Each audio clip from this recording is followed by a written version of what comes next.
Welcome to our channel, where we explore the fast-paced and ever-evolving world of Formula One. In today's video, we'll be diving into a hot topic that's been buzzing all over the racing community. Imagine being on the edge of your seat as a Formula One car speeds down the track, reaching breakneck speeds, but then something unexpected happens. McLaren's latest innovation has everyone talking. Is it legal? Will it give them the edge they need to outpace their rivals? Stay tuned, because we're about to reveal all the details that could shake up the F1 grid. Recently, McLaren's car has raised eyebrows with questions surrounding the flexibility and movement of their DRS flap, a key part of the rear wing. And guess what? The FIA, Formula One's governing body, has taken notice. They even released an official statement addressing this issue. But here's the kicker: while the FIA hasn't been crystal clear about McLaren's front wing design, they've made it very clear when it comes to the rear wing. This controversy kicked off after the Azerbaijan Grand Prix, where McLaren's Oscar Piastri defended his position against a rival car for over 30 laps, thanks to what seems to be a speed advantage from this rear wing design. Now, you might be wondering, how could a rear wing cause such a stir? Well, when we take a closer look, the flexibility of McLaren's DRS flap becomes clear. Under high-speed conditions, the amount of bending and opening it undergoes is slightly more than what we see in other teams' cars. In fact, this reminds us of the infamous moment in 2021, when Lewis Hamilton's car was disqualified after the rear wing's flap opened just 0.2 millimeters beyond the allowed limit. But before you jump to conclusions, let's clarify one thing. No one is saying that McLaren's car is breaking the rules. On the contrary, the FIA has confirmed that everything is within the regulations. However, if you look at the footage and analyze the data, the impact of this so-called innovation is significant. In this clip, for example, you can clearly see how much the DRS flap opens up, even without another car in front of it. This creates a mini DRS effect, shedding drag and increasing top speed for McLaren's car. Now, let's take a moment to break down what's really happening here. If we compare McLaren's rear wing to Ferrari's SF24, we can start to see why this issue has captured so much attention. Ferrari's rear wing, though showing some flex and movement under high-speed conditions, doesn't bend or rotate nearly as much as McLaren's DRS flap. It's this subtle yet crucial difference that's allowing McLaren to squeeze out extra top speed when it matters most. But the numbers are where things get even more interesting. When you look at the data, McLaren's top speed difference between DRS on and off is one of the smallest across the entire grid. This is unusual, as most teams see a bigger jump in speed when the DRS is activated. This might be the reason why many F1 fans were left scratching their heads, trying to understand how Piastri managed to defend his position for more than 30 laps against faster cars that were well within DRS range. This anomaly caught the attention of the FIA, and they decided to give Piastri's car a closer inspection after the Baku race. The FIA left no stone unturned. They checked everything from the flexibility of the rear wing to the asymmetrical braking system, which has been a hot topic ever since Red Bull's recent struggles. The braking system was believed to have played a part in Red Bull's drop in performance, so it wasn't surprising that it became a point of interest in McLaren's case as well. Despite all these in-depth checks, the FIA didn't find any irregularities in McLaren's MCL38.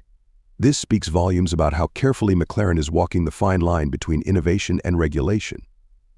While other teams may be pressing the FIA to investigate McLaren's designs further, the truth is that McLaren has managed to remain completely legal so far.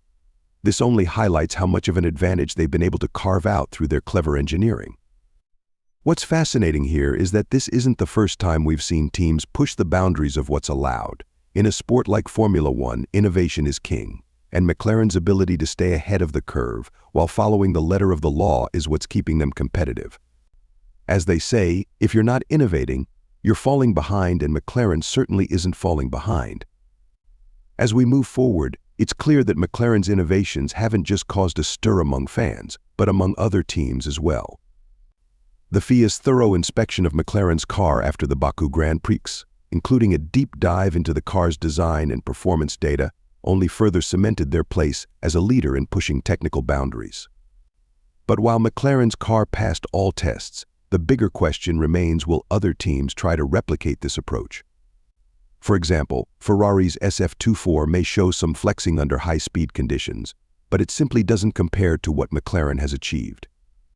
If we take a closer look at the data, McLaren's rear wing has significantly minimized the top speed gap between having the DRS activated and deactivated, a feat that's left many engineers scratching their heads. The ability to maintain this kind of consistency without violating any FIA regulations is what sets McLaren apart from the rest of the field. This growing gap in performance has understandably raised concerns among other teams. As a result, we're starting to see more discussions within the paddock about whether teams like Red Bull or Ferrari might try to adopt similar designs. Christian Horner, Red Bull's team principal, has even hinted that his team might explore using a more flexible rear wing in future races, starting from Austin. Although development has been delayed due to Sergio Perez's unfortunate crash in Baku, Horner has acknowledged that Red Bull is keeping a close eye on McLaren's performance and will likely follow suit if it proves beneficial. However, even with all this attention, the FIA remains firm. In an official statement, they confirmed that every car on the grid, including McLaren's, is currently operating within the regulations. The governing body has been closely monitoring the flexibility of key parts, such as the DRS flap and front wing, but so far, no team has crossed the line. This is particularly important because, while McLaren's advancements have attracted scrutiny, they've also passed every deflection test thrown at them, proving that they're not breaking any rules. With the FIA's scrutiny firmly focused on the flexibility of bodywork across all teams, McLaren's designs continue to push the envelope. The FIA has made it clear that they reserve the right to demand modifications from any team at any time during the season, should something fall outside of the legal framework. However, if a team passes all deflection tests and adheres to both the regulations and technical directives, they're considered fully compliant, and no further action is required. This approach has allowed McLaren to stay ahead of the curve, and despite all the noise surrounding their innovations, they've managed to remain within the legal boundaries. The FIA is constantly reviewing data from recent races, including the Baku Grand Prix, and is considering potential adjustments for the future. This is all part of the standard process when it comes to scrutineering technical legality in the sport. The governing body also holds the power to make regulatory changes during the season if necessary. But for now, McLaren has managed to dodge any penalties, and their rear wing design has not been deemed illegal. However, there is still a lot of talk about whether or not McLaren and Mercedes may have found a loophole in the rulebook, especially when it comes to the front wing's flexibility. The FIA has hinted that further tests on front wing flexibility will take place, but only for the 2025 season. This gives teams some time to innovate and adjust before stricter regulations potentially come into play. If McLaren and Mercedes truly have uncovered a loophole, it would give them a significant edge in the coming seasons. But as with everything in Formula One, innovation and competition go hand in hand. While some might criticize McLaren for finding a way to exploit the rules, this kind of clever engineering is what keeps the sport moving forward. The FIA's job is to monitor these developments and ensure that everything stays within the spirit of the regulations. But until any rules are officially changed, McLaren's approach remains a masterstroke. McLaren's recent success isn't just due to their innovative designs, it's the result of a massive restructuring within the team. Over the last year, McLaren has gone through a significant transformation, from the top of the organization all the way down to its operations. For instance, the team now has a brand new wind tunnel at their Woking headquarters, which allows them to run ultra-precise simulations and gather more accurate on-track data. In contrast, Red Bull is still working with a 70-year-old wind tunnel at their Milton Keynes facility and has yet to fully transition to their new one. But it's not just about technology. Key personnel changes have also played a major role in McLaren's resurgence. One of the most significant arrivals has been Rob Marshall, a former Red Bull engineer who has brought with him a wealth of knowledge and experience. His influence is already evident in the team's current car design, and it's clear that McLaren is benefiting from the fresh ideas and perspectives he's introduced. Additionally, Andrea Stella's promotion to team principal has given the team new leadership, which seems to be paying off. Under his guidance, McLaren has climbed from the back of the grid, where they found themselves after Saudi Arabia in 2023, to a position where they're now fighting at the sharp end of the field. After starting the season with 0 points in the opening races, McLaren has quickly turned things around, and their upward trajectory shows no signs of slowing down. These changes are not going unnoticed by the rest of the grid. Other teams are beginning to realize that if McLaren can turn their fortunes around so dramatically, they might need to follow a similar path. With their new wind tunnel and strategic hires, McLaren has positioned themselves as a team to watch in the coming seasons. It's a testament to their ability to adapt and innovate that they've gone from being a midfield contender to one of the top challengers on the grid. What's even more intriguing is how McLaren's progress could influence the rest of the grid. Christian Horner, Red Bull's team principal, has already admitted that Red Bull is likely to introduce a similar flexible front wing design later in the season. Although development has been delayed due to Sergio Perez's costly crash in Baku, Red Bull is clearly keeping a close eye on McLaren's innovations. If McLaren's design continues to prove effective, we could see other teams following their lead. But there's a catch: Red Bull, Ferrari, and Mercedes don't have the same luxury of time in the wind tunnel as McLaren does. Because McLaren finished fourth in last year's Constructors' Championship, they are allowed more time in the wind tunnel this season, an advantage that is proving to be invaluable. This extra time allows them to not only design and develop upgrades, but also to test them rigorously before bringing them to the track. This wind tunnel advantage has been key in McLaren's ability to fine-tune their car. While teams like Ferrari and Mercedes have introduced upgrades this season, they've often faced obstacles that have slowed their progress. McLaren, on the other hand, has been able to implement changes without major setbacks, and this consistency is allowing them to make steady progress up the grid. And the story doesn't end there. McLaren has made it clear that they're not done upgrading their car this season. In fact, team principal Andrea Stella has hinted at more improvements coming in the near future. When asked about it, Stella explained that while he couldn't reveal too many details, there is a concrete plan to continue making the car faster. Whether those upgrades will be ready in time for the Singapore Grand Prix or later in the season remains to be seen. But one thing is for sure: McLaren isn't resting on their laurels. With McLaren's future upgrades looming, it's clear that the team is in a race against time to make the most of this season. Stella hinted that they've taken extra care to ensure these upgrades are as effective as possible. In Formula One, making changes to a car's specification isn't a simple task. It requires detailed planning, testing, and flawless execution.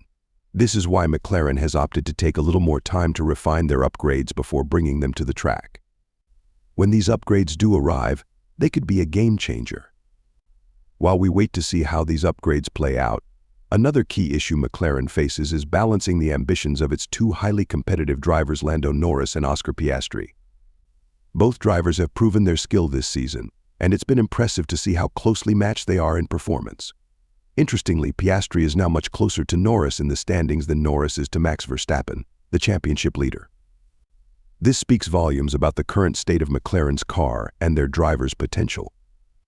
But with only a handful of races left this season, including 3 sprint races, McLaren will have to make a tough decision.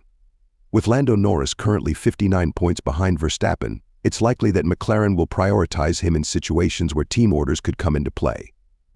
This wasn't the case in Baku, where Norris started from 15th and made an incredible recovery to finish 4th, benefiting from the misfortune of Perez and Carlos Sainz. But moving forward, McLaren may need to back Norris more decisively in their fight for the best possible result. Of course, managing 2 competitive drivers is always a challenge, but it's a good problem for McLaren to have. With both Norris and Piastri capable of scoring valuable points, the team is in a strong position to push for even better results in the remaining races. However, how they handle the internal competition between their drivers could be crucial in determining whether they can truly challenge for a top spot in the Constructors' Championship. So with 7 races left and plenty of points still on the table, the question remains: can McLaren seal the deal in the Drivers' or Constructors' Championships? It's certainly a tall order, especially considering the dominance of Max Verstappen and Red Bull this season. However, McLaren's resurgence, driven by both Norris and Piastri, has shown that they're not to be underestimated. The fact that Piastri is keeping up with Norris speaks volumes about the progress McLaren has made, and it puts them in a very interesting position for the rest of the season. It's important to remember that Formula One is as much about strategy as it is about speed. McLaren's ability to upgrade their car throughout the season has been pivotal, and it's this constant evolution that has kept them in the fight. But it's not just about the car team strategy. particularly when it comes to managing their two competitive drivers, will play a huge role in the outcome of their season. In the midst of all the papaya-colored controversies and on-track battles, McLaren's journey from the bottom of the table after Saudi Arabia 2023 to where they stand now has been nothing short of remarkable. The team's restructuring, smart hires, and innovative approach have laid the groundwork for a potentially explosive finish to the season. And with even more upgrades planned, it's clear that McLaren isn't done yet. As fans, it's exciting to see this kind of comeback story in F1. So what do you think? Does McLaren have what it takes to challenge the top teams and possibly even take a shot at the championship? Can they maintain this momentum through the final races of the season? Let us know your thoughts in the comments below. And before you go, make sure to click on the video that's appearing on your screen right now for more F1 updates.